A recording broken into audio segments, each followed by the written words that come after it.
Bapak Ibu Saudara, kita akan belajar tentang satu hal hari ini. Bapak Ibu Saudara ya, kita akan belajar tentang jadi penyembah. Boleh tolong PowerPoint saya ditampilkan? Oke, sama-sama baca yuk. Bapak Ibu Saudara 1, 2, dan 3. Penyembah. Tapi sebelumnya Bapak Ibu Saudara, saya ingin melakukan sebuah permainan dulu. Oke, Bapak Ibu Saudara bisa tahan nafas? Bisa? Bisa ya? 5 hitungan bisa? Siap ya? Oke, kita mulai ya.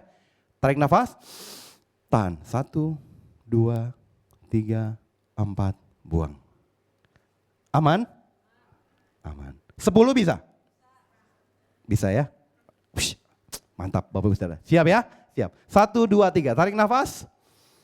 1, 2, 3, 4, 5, 6, 7, 8, 9, 10. Wah gitu ya. Aman Bapak Ibu? 20 bisa? Ush, ibadah ini keren loh Bapak Ibu Saudara. Bisa, sehat semua. 20 ya? 20 ya, oke.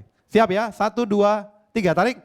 Tahan, 1, 2, 3, 4, 5, 6, 7, 8, 9, 10, 11, 12, 13, 14, 15, 16, 17, 18, 19, 20. Saya mulai lihat ya ibu di ujung sana, ya udah mulai, udah setengah ngeden Bapak Ibu Saudara. Bu kalau nggak bisa lepas aja Bu, lepas aja gitu, jangan ditahan gitu ya. Oke, sekarang pertanyaan saya adalah begini. Bapak Ibu Saudara, apa yang Bapak Ibu Saudara rindukan pada waktu Bapak Ibu Saudara tahan nafas? Tentunya adalah nafas selanjutnya gitu ya. Adalah nafas berikutnya Bapak Ibu Saudara. Kita rindukan banget tuh, kita nikmati banget tuh. Betul gak Bapak Ibu Saudara? Ya, ini ada sangkut pautnya dengan apa yang akan saya sampaikan sebentar tentang jadi penyembah. Di E ya bro ya. Tentang jadi penyembah Bapak Ibu Saudara. Karena kenapa? Karena sebentar pada waktu kita belajar tentang jadi penyembah, ternyata tidak semudah itu Bapak Ibu Saudara. Banyak kedagingan kita yang harus kita salibkan loh pada waktu kita mau jadi penyembah yang benar. Banyak kedagingan kita yang harus kita buang, matikan pada waktu kita mau jadi penyembah benar.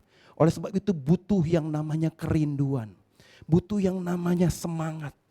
Seperti Bapak Ibu Saudara ditantang 1, 2, 3 sampai 10, butuh itu Bapak Ibu Saudara. Butuh semangat itu. Karena kenapa? Kalau tidak jadi penyembah, ini cuma jadi slogan dalam hidup kita. Berapa banyak yang mau jadi penyembah Tuhan? Semuanya. Kita kasih tepuk tangan dulu buat Tuhan kita yang baik yuk. Siap Bapak Ibu Saudara? Kita akan belajar satu demi satu ya. Kita akan belajar yang pertama adalah ayat tentang menyembah Bapak Ibu Saudara. Itu tidak lain tidak bukan diambil dari Yohanes 4 ayat 23 sampai ayat 24. Ini sudah ayat yang terkenal, kita sudah tahu ya. Saya akan bacakan. Dalam terjemahan baru dikatakan begini, tetapi saatnya akan datang dan sudah tiba sekarang bahwa penyembah-penyembah benar akan menyembah Bapa dalam roh dan kebenaran. Sebab Bapa menghendaki penyembah-penyembah demikian. Saya akan memberikan sebuah ayat lagi, sebuah ayat yang sama, tapi dalam terjemahan sehari-hari Bapak Ibu Saudara. Dalam terjemahan yang jauh lebih mudah dimengerti. Dikatakan begini, tetapi waktunya akan datang, malahan sudah datang, bahwa dengan kuasa Roh Allah, orang-orang akan menyembah Bapa sebagai Allah yang benar, seperti yang diinginkan Bapa. Ada 2 kata atau kalimat yang saya bold merah. Kira-kira yang pertama apa Bapak Saudara? Menyembah. Yang kedua? Seperti yang diinginkan Bapa. Jadi ternyata dalam menyembah gitu loh, kita harus belajar apa itu penyembahan. Dan juga pada waktu kita menyembah, kita harus menyembah seperti yang diinginkan Bapa. Sebuah persembahan menjadi begitu berkenan kepada tuannya ketika kita tahu apa yang Tuhan kita inginkan. Betul gak Bapak Ibu Saudara? Oleh sebab itu setiap kita yang ingin jadi penyembah, setiap kita yang ingin merasakan nikmatnya menyembah Tuhan, kita harus menyembah seperti yang diinginkan Bapa. Nah, saya akan bahas tipis demi tipis Bapak Ibu Saudara, sehingga akhirnya kita bisa mengerti dengan jelas. Kita akan bahas bold merah yang pertama. Menyembah. Sama-sama bilang 1, 2, 3. Menyembah. Menyembah menurut Kamus Besar Bahasa Indonesia itu adalah proses atau cara atau perbuatan menyembah. Mengangkat tangan, bernyanyi, berbahasa roh, berdoa, shouting, bersorak. Haleluya! Itu adalah proses kita menyembah. Jadi pada waktu Bapak Ibu Saudara mengangkat tangan, lalu bilang, ku bawa korban syukur ke tempat kudus-Mu Tuhan, hatiku limpah dengan syukur, sebab Tuhan baik. Oh, sebab Tuhan baik.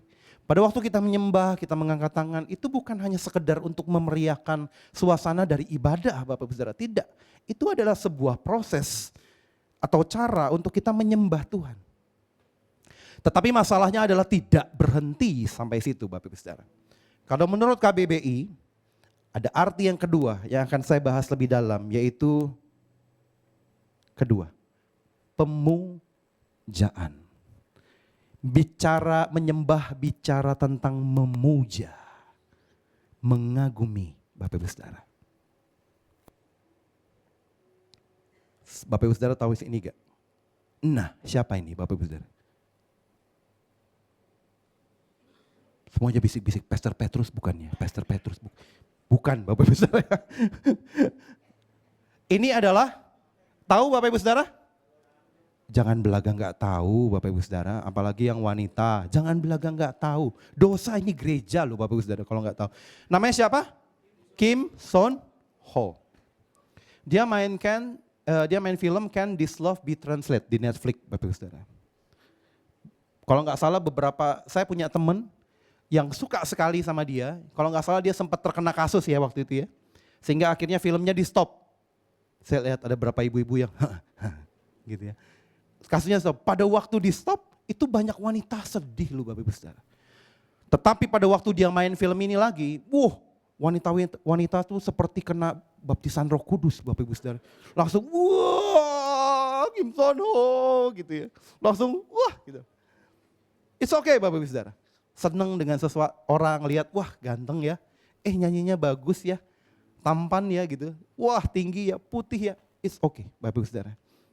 Itu untuk yang pria. Untuk yang wanita Bapak Ibu Saudara tahu, untuk yang pria tahu ini? Tahu lah gitu ya. Mereka diduetkan dalam film itu Bapak Ibu Saudara. Dan banyak yang bilang ini adalah duet abad paling maut Bapak Ibu Saudara. Karena kenapa? Karena ya satu cantik banget, satu ganteng banget gitu. Ya. Jujur Bapak Ibu Saudara, jujur ya. Kalau saya boleh beritahu sama Bapak Ibu Saudara. Saya suka ngelihat Go Yoon Jung ini main film Bapak Ibu Saudara. Dia mirip 11-12 sama istri saya. 11-12 gitu ya. 12 gitu ya istilahnya. Ya mirip gitu ya. Tapi saya jujur saya suka gitu loh. Saya lihat gitu ya. Satu kali dia main sebuah film namanya Resident Playbook Bapak Ibu Saudara. Cerita tentang dokter, karakter dia jadi adalah seorang dokter yang lugu gitu. Dokter baru lugu gitu ya. Begitu saya lihat, yang main dia nih, saya tonton. Seri 1 lewat, seri 2 lewat. Saya bukan penggemar film Korea loh Bapak Ibu Saudara. Saya jarang nonton film Korea. Yang saya nonton tuh paling Squid Game. Udah paling. Tapi kalau drama saya gak pernah. Tapi karena yang main dia, saya lihat, saya tonton gitu. 3 lewat seri 3, 4 lewat 5, sampai 8 seri 1 hari Bapak Ibu Saudara. Bablas. Gitu loh. Suka. Gitu loh. Oke, menurut saya sampai sini Bapak Ibu Saudara, it's okay. Bapak Ibu Saudara suka akan nyanyian dia gitu ya. Sekarang tuh lagi tergira-gira FC ya Bapak Ibu Saudara ya. Orang tuh sampai ke Cina loh untuk konsernya. Begitu mereka ke Cina, kapan FC-nya mau datang kemari gitu. FC tahu kan? Tahu. Berarti ketahuan umurnya Bapak Ibu Saudara. Ya. Jadi sampai tahap ini it's okay. Tetapi yang jadi masalah adalah tanpa sadar Bapak Ibu Saudara, tanpa sadar kita mulai ketarik dari yang namanya suka, mulai ke yang namanya memuja, Memuja nih begini, mulai mengikuti apa yang dia lakukan. Mulai mengikuti apa yang dia suka. Mulai mengikuti apa yang dia iklankan gitu. Mulai mengikuti apa yang dia pakai. Dia pakai baju ini ya. Makanya film-film Korea Bapak Ibu Saudara, kalau Bapak Ibu Saudara sadar, sering sekali diselipkan dengan sesuatu yang tiba-tiba saja Bapak Ibu Saudara, ketika film itu muncul dan tiba-tiba misalkan pakai produk baru nih, bedak. Jarak 2 hari deh udah muncul di Shopee Bapak Ibu Saudara.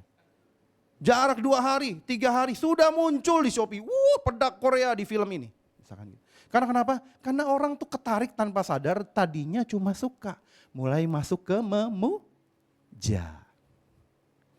Sampai akhirnya tanpa sadar lagi mulai masuk ke dalam tahap yang sangat berbahaya. Yang menurut saya ini sudah sampai bukan lagi memuja tetapi mulai gak bisa hidup tanpa dia. Kagum sama dia. Dia ngomong apa kita ikutin gitu loh. Tanpa peduli benar dan salahnya. Tahu ini Bapak Ibu Saudara? Michael Jordan, bukan Michael Jackson. King of Pop. Saya beritahukan sebuah faktanya Bapak Ibu Saudara. Hanya beberapa hari setelah kematian Michael pada Juni 2009, setidaknya 12 orang dikabarkan sudah menghabisi nyawanya sendiri. Salah seorang fans Michael, Pavel, juga mencoba bunuh diri tapi gagal. Dalam pernyataannya, Pavel malah menyalahkan dokter karena membuatnya gagal pergi menyusul Michael. Aku tidak tahu mengapa dokter menyelamatkan aku. Aku ingin bersama Michael. Dan lagi pula, aku akan tetap bunuh diriku kok setelah ini. Bayangkan Bapak Ibu Saudara, dari tahap cuma memuja, dari tahap cuma suka, mulai memuja, lalu dia nggak sadar bahwa dia mulai mempersembahkan dirinya seperti idolanya. Berikutnya, ini adalah Chester Bennington Bapak Ibu Saudara. Ini adalah vokalis dari Linkin Park Bapak Ibu Saudara. Fakta berikutnya adalah seorang wanita bernama Melissa sekitar 5 hari sebelum bunuh diri, Melissa sempat menulis pesan ke web Linkin Park mengungkapkan jika ia punya pikiran untuk mengakhiri hidupnya. Tetapi lagu-lagu dan rencana untuk menonton konser Linkin Park membuatnya bertahan. Namun begitu Chester ditemukan meninggal, Melissa kehilangan alasan untuk bertahan hidup dan akhirnya ditemukan gantung diri oleh ibunya di rumahnya. Suka, memuja, mulai mempersembahkan dirinya buat idolanya. Sampai sini saya ingin beritahu Bapak Ibu Saudara, menyembah itu artinya sama juga dengan kita memberikan hidup kita kepada orang yang kita sembah. Katakan amin. Tetapi Bapak Ibu Saudara, penyembahan tidak boleh kita berikan kepada manusia siapapun. Katakan amin. Suka boleh Bapak Ibu Saudara, tapi penyembahan tidak boleh kita berikan kepada manusia siapapun. Kepada aktris, aktor, orang kuat, atasan yang kita puja-puja. Bahkan kepada hamba Tuhan sekalipun Bapak Ibu Saudara, kita tidak boleh menyembah kepada dia. Yang boleh kita sembah hanya siapa? Yang boleh kita sembah hanya siapa? Katakan Yesus yang luar biasa. Tepuk tangan buat Yesus yang luar biasa. Yang boleh kita sembah adalah Yesus. Gak ada yang lain. Hari ini saya mau mengajak kita melakukan sebuah tindakan profetik. Mau Bapak Ibu Saudara? Boleh tangannya seperti ini? Seperti ini? Oke. Bapak Ibu Saudara angkat dikit. Anggap Bapak Ibu Saudara taruh tangan Bapak Ibu Saudara. Taruh hidup Bapak Ibu Saudara di telapak tangan Bapak Ibu Saudara. Lalu bilang kepada Tuhan begini. Tidak dengan tangan yang hampa, ku datang ke hadirat-Mu, menyatakan rasa syukurku atas segala berkat-Mu. Katakan tidak dengan tangan hampa. Tidak dengan tangan yang hampa. Ku sujud menyembah. Mari angkat tinggi persembahanmu buat Tuhan. Persembahkan seluruh hidupku di atas mezbamu, segalanya yang ku miliki, semuanya daripadamu.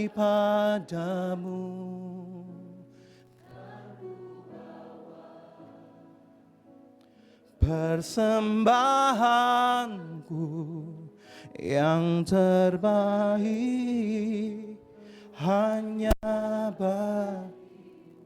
Tepuk tangan buat Tuhan kita yang luar biasa, Bapak Ibu Saudara. Persembahkan hidup kita yang terbaik buat Tuhan. Katakan amin. Oke, berikutnya Bapak Ibu Saudara, kita akan masuk, saya akan bukakan lagi Bapak Ibu Saudara tentang ayat ini.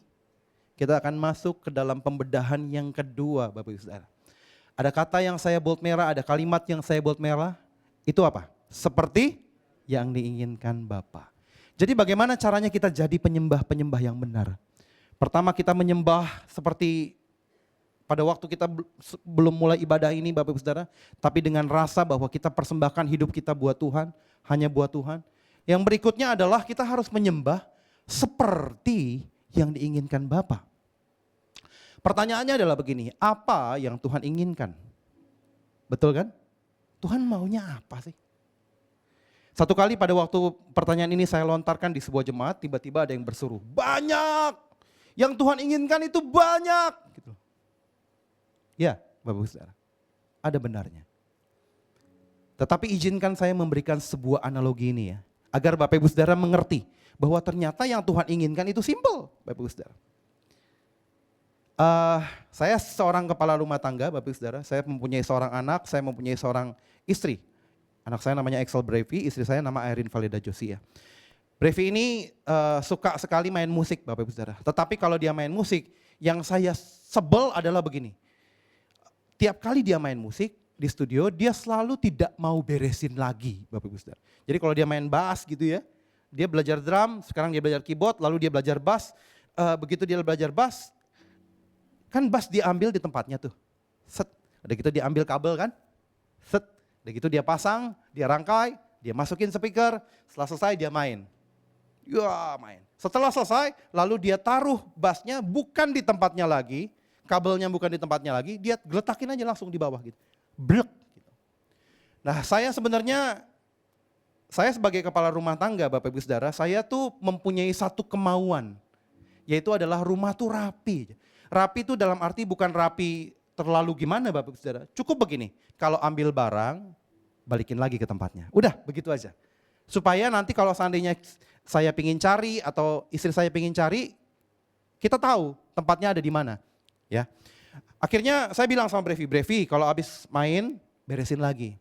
1 kali, 2 kali, 3 kali. Terus begitu sampai akhirnya Bapak Ibu Saudara setiap kali dia main, saya selalu cek gitu, selesai dia main gitu, saya cek, saya buka kamar studio, masih berantakan apa enggak. Kalau misalkan masih berantakan, saya akan masuk langsung ke kamarnya, lalu saya akan bilang begini, Brevi, tiba-tiba saja karena itu dia sudah tahu Bapak Ibu Saudara, kemauan saja. Waktu saya bilang, Brevi, saya belum ngomong apa-apa loh Bapak Ibu Saudara. Dia langsung bilang begini, iya Pak, entar diberesin. Gitu. Dia bilang begitu, entar diberesin Pak, masih belum kelar. Oke. Aman, Bapak Ibu Saudara. Itu kemauan saya. Istri saya juga lucu Bapak Ibu Saudara. Istri saya tuh suka bawa pulang sesuatu dari kalau dia pulang kerja. Itu kue, botol air lah, aqua lah, dan lain sebagainya. Satu kali dia bawa botol aqua Bapak Ibu Saudara, atau botol gelas air seperti ini Bapak Ibu Saudara, botol airnya. Dan dia taruh itu di tengah-tengah meja makan. Seperti ini, anggap ini meja makan besar, ya. Dia taruh di tengah-tengah, Bapak Ibu Saudara. Dia taruh di tengah-tengah meja makan. Biasanya yang mindahin adalah saya. Saya pindahin. Kenapa ini harus ada di tengah-tengah meja makan sih? Saya bilang gitu. Biasanya saya pindahin gitu. Tetapi saya pingin coba, Bapak Ibu Saudara, hari itu, saya pingin coba. Saya nggak mau pindahin, kira-kira sampai berapa lama itu. Tahu Bapak Ibu Saudara, gelas itu pada waktu kita makan ada terus di sana hari pertama. Ada capcay, ada fuyung hai, ada gelas itu. Tetap di sana. Hari kedua makan malam lagi, ada ini. Dia masih di sana Bapak Ibu Saudara. Sampai akhirnya saya sadar, sampai Tuhan datang Bapak Ibu Saudara. Ini gak bakalan pindah Bapak Ibu Saudara. Terus akan ada di situ gitu. Sampai akhirnya saya bilang sama Rin, boleh gak kalau misalkan bawa sesuatu, misalkan dia bawa kue lapis, dia bawa apa gitu. Nanti jangan taruhnya di tengah, langsung aja taruh di sini gitu. Boleh gak? Akhirnya dia mulai ngerti Bapak Saudara. Sekarang rumah kami sudah jauh lebih rapi gitu loh. Dia sudah bisa taruh tempatnya di mana, Brevi juga udah jauh lebih rapi. Tapi itu bermula dari keinginan saya yang saya utarakan sama mereka. Sehingga menjadi sebuah hukum yang tidak tertulis di rumah itu. Betul gak Bapak Ibu Saudara? Jadi sebuah hukum yang gak tertulis nih. Jadi semuanya udah tahu nih, pokoknya papa maunya rapi, papa maunya benda itu dikembalikan di tempatnya. Gitu. Itu saya. Kalau Bapak Ibu Saudara bicara tentang firman Tuhan, sebenarnya Tuhan sudah menceritakan kemauannya pada kita. Dengan menerapkan gini, ada sebuah hukum yang terutama yang Tuhan tulis di Alkitab. Dan itu menjadi kemauannya Tuhan. Hukum apa yang terutama Bapak Ibu Saudara? Kasihilah Tuhan Allahmu. Ini hukum yang terutama ya Bapak Saudara. Ini sebenarnya keinginan Tuhan. Hukum yang terutama dan yang utama. Matius 22 ayat 37 sampai 40. Dikatakan begini. Jawab Yesus kepadanya, kasihilah Tuhan Allahmu dengan segenap hatimu dan dengan segenap jiwamu dan dengan segenap akal budimu. Itulah hukum yang terutama dan yang pertama. Tidak berhenti sampai situ. Dan hukum yang kedua yang sama dengan itu. Perhatikan kata-kata ini. Sama dengan hukum yang pertama, ialah kasihilah sesama manusia seperti dirimu sendiri. Pada kedua hukum inilah tergantung seluruh hukum Taurat dan kitab para nabi. Dengan kata lain, apa sih yang Tuhan inginkan Bapak Ibu Saudara? Tuhan ingin kita datang dengan sebuah hati yang mengasihi Dia. Katakan amin. Tuhan ingin kita datang menyembah dengan hati kita mengasihi Tuhan. Kita beres sama Tuhan. Dan saya tidak akan bahas itu banyak Bapak Ibu Saudara. Karena kenapa?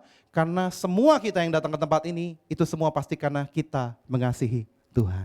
Amin Bapak Ibu Saudara. Karena kita sayang sama Tuhan. Karena kita peduli sama Tuhan. Kita datang karena kita cinta sama Tuhan. Tetapi syarat yang kedua yang cukup berat Bapak Ibu Saudara. Kalau Bapak Ibu Saudara ingin menikmati indahnya penyembahan dalam penyembahan, jadi penyembah. Yang cukup berat adalah beres juga dengan sesama. Ini yang berat. Makanya kadang-kadang dalam sebuah ibadah, bukan karena mungkin ada pengaruhnya Bapak Ibu Saudara. Mungkin ada pengaruhnya, ada efeknya sedikit. Tetapi tidak bergantung kepada itu. Mungkin kita tidak bisa menyembah Tuhan bukan karena suara kita kurang bagus. Mungkin kita tidak bisa menyembah Tuhan bukan karena fasilitasnya kurang baik Bapak Ibu Saudara. Tapi kita gak bisa Tuhan karena mungkin ada yang belum beres dalam hati kita. Kita harus bisa mengasihi sesama. Kita harus bisa mengasihi istri kita, suami kita, orang tua kita, anak kita. Tidak lagi ada kepahitan sama atasan kita, bawahan kita, teman kita. Sehingga pada waktu kita datang kepada Tuhan, bilang kepada Tuhan, ku nikmati keindahan dan keagungan-Mu, oh Tuhan. Pada saat yang sama, hadirat Tuhan bisa langsung jamah kita. Tanpa ada jeda, Bapak Ibu Saudara. Berapa banyak yang mau itu terjadi dalam hidupnya? Semua mau ya Bapak Ibu Saudara. Karena indah di dalam hadirat Tuhan. Kita harus beres. Kita harus bisa mengampuni sesama. Saya akan tutup dengan sebuah cerita Bapak Ibu Saudara. Satu kali di tahun 1994 Bapak Ibu Saudara, saya baru pertama kali bertobat Bapak Ibu Saudara. Dan pada waktu saya bertobat, biasa ya orang pertama kali bertobat, semua KKR, semua ibadah itu diikutin Bapak Ibu Saudara ya. A, B, C gitu ya, semua diikutin gitu. Sampai satu kali saya mengikuti sebuah persekutuan, ruangannya paling tidak ada setengah ruangan ini Bapak Ibu Saudara, lagi ngomong tentang hati Bapak pada waktu itu. Ya. Semua menyembah Tuhan gitu. Tahu lagu ini? Sejauh timur, tahu Bapak Ibu Saudara? Dari barat engkau membuang doa. Tiada kau ingat lagi pelanggaranku, tiada kau ingat lagi pelanggaran. Kita semua lagi nyanyi lagu itu. Ketika kita nyanyi kita menikmati hadirat Tuhan, tenggelam dalam hadirnya Allah kita. Tiba-tiba ada seorang anak Bapak Ibu Saudara yang dia bingung gitu ya. Penyembahan itu bagaimana dia bingung. Dia angkat tangan, tapi matanya terus terbuka. Dan dia liatin kita gitu, liatin gitu. Sampai satu akhirnya hamba Tuhan ini dia hampiri anaknya. Dan dia tanya ada apa gitu loh. Karena persekutuannya sifatnya kecil Bapak Saudara, tidak sebesar ini. Jadi semuanya ya kita bisa saling tegur sapa ya gitu. Ngomong. Sampai akhirnya dia cerita Bapak Saudara, dia adalah seorang anak yang tinggal di daerah Indonesia bagian timur. Anak yang biasa aja Bapak Saudara, ya bandel, enggak terlalu bandel, tapi kalau nggak dibilang baik, tidak baik Bapak Ibu Saudara. Dia itu sering curi apa yang ada di dalam isi rumahnya untuk dia jual, untuk dia bermain judi dan mau mabukan gitu ya. Curi pertama tidak ketahuan, kedua tidak ketahuan, akhirnya buat dia ketagihan. Sampai akhirnya dia mulai lihat nih, kira-kira ada benda apa lagi di dalam rumahnya yang bisa dijual nih. Sampai akhirnya matanya tertuju kepada harta satu-satunya bapaknya, yaitu babi. Bapak Saudara. Di daerah timur, si bapak piara babi, Bapak Saudara. Anggaplah kita kasih nama babi ini Richard, Bapak Saudara. Ada yang namanya Richard? Mohon maaf, Bapak Saudara, mohon maaf. Richard gitu. Bapak ini sangat sayang sama Richard. Semua hartanya dia untuk empanin Richard, untuk kasih makan, untuk rawat dan lain sebagainya. Dan akhirnya ketika Richard udah mulai gemuk, bapaknya rencana ingin jual. Dan dia dapat uang dari sana banyak. Tetapi anaknya lihat begini dan anaknya bilang begini, dia punya pikiran jahat, saya jual itu Richard ke pasar, nanti kalau misalkan saya dapat duitnya, saya pakai, nanti saya dengan mudah saya bilang begini, Richard lari Bapak. Dia jual Bapak Saudara. Pulang, selesai berfoya-foya, tinggal tunggu sore bapaknya pulang. Jam 5 sore bapaknya pulang, tahu yang dicari bapaknya siapa? Richard. Gitu. Bapaknya langsung cari, Richard, mana Richard ya? Dia datang ke kandangnya, tidak ada Richard. Richard tidak ada. Lalu dia tanya sama anaknya, nak di mana Richard? Lalu anaknya bilang begini, Bapak, Richard lari Bapak, dia kabur ke dalam hutan, dia lari sangat kencang, lurus. Babi kan gak bisa nengok ya Bapak Saudara ya, gak bisa nengok Bapak Saudara. Lurus saja, lari masuk ke dalam hutan. Kenapa kamu gak kejar? Saya sudah coba Bapak, saya sudah coba, tidak kuat, dia lari kencang sekali. Sedihlah ini Bapak. Tapi dalam kesedihan, juga dalam kemarahan yang tidak percaya. Dia mulai cari ke pasar, karena bapaknya ini sayang sekali dengan si Richard, Bapak Ibu Saudara, sangat sayang. Sampai segala jenis bentuk ciri-cirinya dia tahu. Dia mulai lihat, dia perhatikan. Coba ngomong, oke. Bukan Richard. Sampai akhirnya ketemu tuh. Mungkin ngoknya agak sedikit beda Bapak Ibu. Tompel-tompelnya sudah ketahuan nih. Ini Richard. Dia mulai debat sama pembelinya, dia bilang, kamu curi babi saya. Lalu ketahuanlah bahwa ternyata bukan dicuri, tetapi dijual. Bapak Ibu Saudara. Dijual. Ketahuanlah bahwa yang menjualnya anaknya. Bapaknya marah Bapak Ibu Saudara seperti kesetanan. Dia pulang ke rumah tanpa babi bu Bapak Ibu Saudara. Itu anak langsung dipukulin Bapak Ibu Saudara. Bam, bam, bam. Ditendang, dipukulin terus begitu. Terus sampai akhirnya dia berhenti dan dia pergi. Anaknya pikir sudah selesai. Anaknya sudah minta ampun Bapak, minta ampun Bapak. Ngaku gak? Pertama gak ngaku, tapi lama-lama ngaku Bapak Ibu Saudara. Minta ampun Bapak, minta ampun. Dia ke dapur, dia ambil pisau. Ketika lihat bapaknya ambil pisau, si anak ini langsung pergi lari sekencang-kencangnya Bapak Ibu Saudara. Masuk ke dalam hutan, wus, lari sekencang-kencangnya. Tapi karena si bapaknya sudah mulai kesetanan Bapak Ibu Saudara, dia mulai tidak peduli lagi, amarahnya yang menguasai hatinya, dia mulai kejar itu anak sampai ke dalaman hutan yang paling dalam. Sampai akhirnya anak itu terpojok di sebuah pohon, dia pukulin lagi, dia terus teriak-teriak, anak itu, ampun Bapak, salah Bapak, salah, ampun. Gitu. Tahu apa yang dilakukan terakhir? Dia potong kupingnya Bapak Ibu Saudara. Kupingnya. Anaknya berdarah-darah sudah nangis, ampun Bapak, ampun, ampun. Dia pikir selesai, tidak. Bapaknya ambil itu kuping dan Bapak bilang begini, makan. Kalau enggak kamu saya bunuh, makan. Kuping bukan satu hal yang bisa dimakan Bapak Ibu Saudara. Tapi dia makan. Ketika kita mendengar cerita itu, lalu hamba Tuhan ini bilang begini, kalau kamu ingin merasakan jamahan Tuhan, Dek, gak ada lain, gak ada bukan, kamu harus ampuni Bapakku. Kamu harus ampuni. Tahu dia bilang apa? Dia bilang begini, tidak bisa Bapak Pendeta. Gitu. Tidak bisa.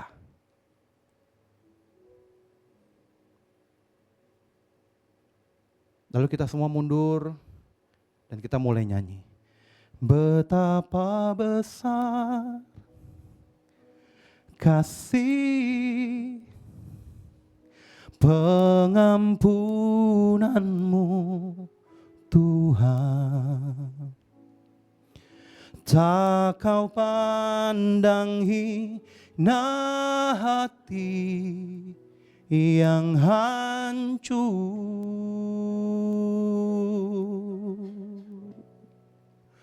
Ku berterima kasih kepadamu ya Tuhan. Pengampunan yang kau beri pulihkanku. Sambil nyanyi gitu diulang-ulang Bapak Ibu Saudara. Anak ini terus bilang begini, tidak bisa Bapak Pendeta. Tidak bisa. Tapi terus naikkan lagunya. Betapa besar terus.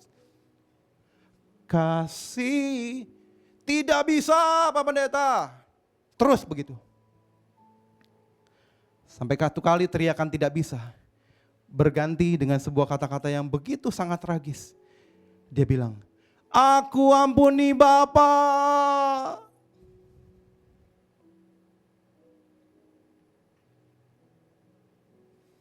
Tahu gak Bapak Ibu Saudara, pada waktu dia ngomong itu, seluruh ruangan itu yang saya rasakan pecah Bapak Ibu Saudara. Bam, ada sebuah hadirat Allah yang terbuka, bam gitu langsung das.